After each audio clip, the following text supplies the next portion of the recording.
on to a mini album review of Nicolle Galyon's album Firstborn. I know this is late, I know this came out a while ago, but I don't feel like I've heard enough people talk about it, and in my opinion, it is an album that needs to be talked about. If you don't know, Nicolle Galyon is a songwriter in Nashville who has had big success. She has written songs like Automatic for Miranda Lambert, Tequila for Dan and Shay, Homecoming Queen for Kelsey Ballerini, Love Triangle for Ray Lynn, a personal favorite, and even Consequences for Camila Cabello. And honestly, the list could go on and on and on. I'm not gonna hit every song on the album. For me personally, I'm just gonna hit the high points. But if I can encourage you to listen to one album this year, it would be this one. I think it is well worth your time. I've had it on repeat since it came out. I think it's really timeless. And I'm still not tired of it yet. So let's talk about it. The first thing I want to say is that this is a songwriter's album. It is all about the lyrics. It is all about the story. There is no fluff in production. There is no fluff in songs. There is no obvious radio grab. It is all about the story. It is all about the songs. You can actually hear the words on every single song. You can hear her voice on every single song. This album is very story driven. It reminds me a lot of Lori McKenna's solo work, if you've ever heard that. And I just think it came out really beautifully. First song on this album is called Winner, and it's basically just her story. She talks about losing her dad at 3, being told to lose weight when she got to Nashville, and just so many other little personal details of her life. But kind of the arc of the song is she was born in this town called Winner, but she literally and metaphorically does not live there anymore. And the wins that she celebrates now in life are maybe, a lot different than what she thought winning in life would be. She's done overachieving, she's done overperforming, she's done all the things, and, she's come to realize that the wins in life are often the much smaller moments that, maybe aren't Instagram worthy. My favorite part in this song is where she talks about marrying Rodney Clawson, who was already an established songwriter, and how she hadn't made it yet, and that, kind of set her back a little bit, but how she ultimately, made her own bet and made her own success, and ultimately became a winner all on her own. Second song on the album is called Sunflower, and it's a personal favorite of mine.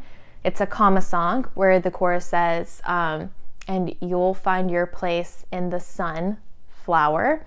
And it's just a song where she's talking to her younger self, telling her, to stand a little taller, and that, I know that you might feel crazy, but ultimately that is what is going to be your superpower. The things that make you stand out, the things that make you different, the things right now that make you feel like you don't fit in, that is what is going to make you find your place in the sun. And it might take a while. It might take till you're 91, but don't lose all of those things that make you special, because ultimately that is what is going to make you successful, and that is what is going to make you you, and that is what is going to make people notice you. The next two songs that I want to talk about are Consequences and Boy.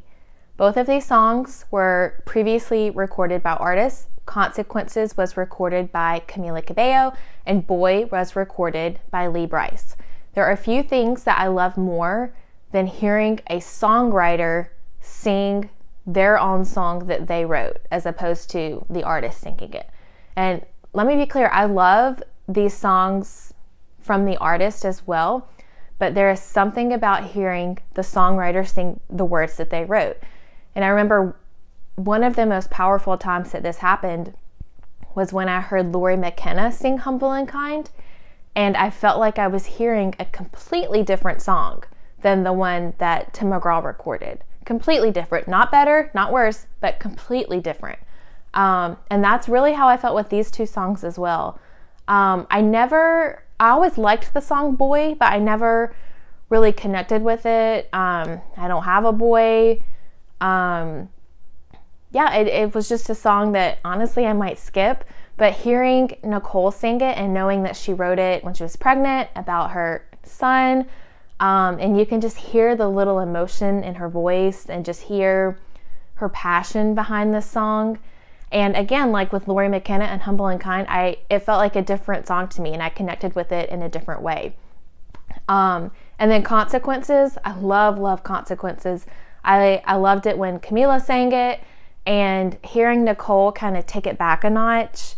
I mean, they're both so beautiful, so beautiful. And having these two on this album was such a treat for me. I think it's one of my wishes for Nicolle to do an album of her songs that other people have cut. I think it just gives them like this whole new life and lets us see this whole new perspective. Because ultimately, when an artist records a song, they're going to put, you know, their own experiences and their own inflections where they, you know, want to tell that story. But hearing the songwriter record it, it's kind of like you hear a song as it was meant to be. And I think that's really special. Younger Woman is another one of my favorites on this album. It is a song that I feel so deeply right now. And it's basically just about how as women, we get older and we actually start to feel more like how we're supposed to feel when we're younger. But it happens more as we get older. Like you start to feel more confident. You start to care less about how you look and, you know, more about how you think. You care less about the facade and more about the internal, and you just have more confidence and more purpose and a more focused drive, and just kind of all of the things that we're expected to have when you're younger, you kind of grow into. And how getting older as a woman is actually such a beautiful thing to embrace. There's a line in this song that says, "I'm a lot more me than I ever was at 23. Woo! So good. Last song on this album, and the last song that I'm going to talk about, is called Deathbed. And in my opinion, which means nothing and holds no weight, it is the best song on the album. It is the masterpiece of the album. It is perfectly written. It perfectly conveys the emotion that she's trying to get across. It is a song written from her perspective, explicitly telling her children that they are the most important people in her life.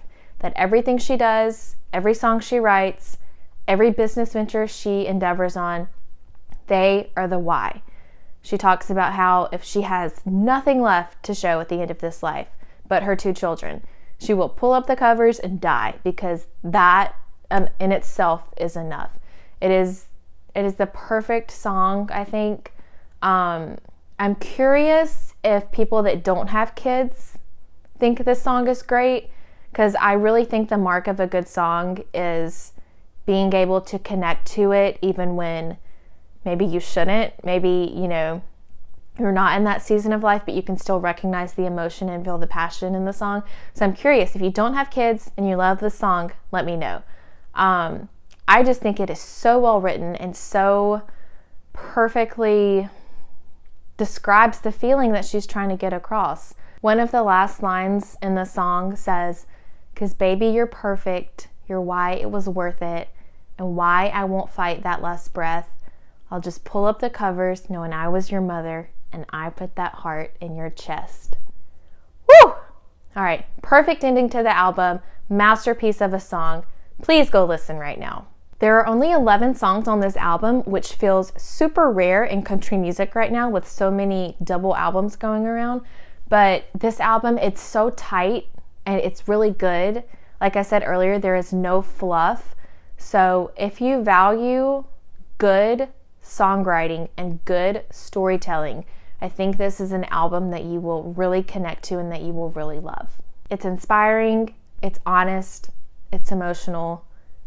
For me, there's really nothing more I could ask of this album. It's really, really, really good. I personally thought that it should have been nominated for a Grammy, but nobody asked me. Okay, that is all I have for you today. Thank you so much for watching. If you enjoyed this, please like and subscribe, and I will see you next time. Bye!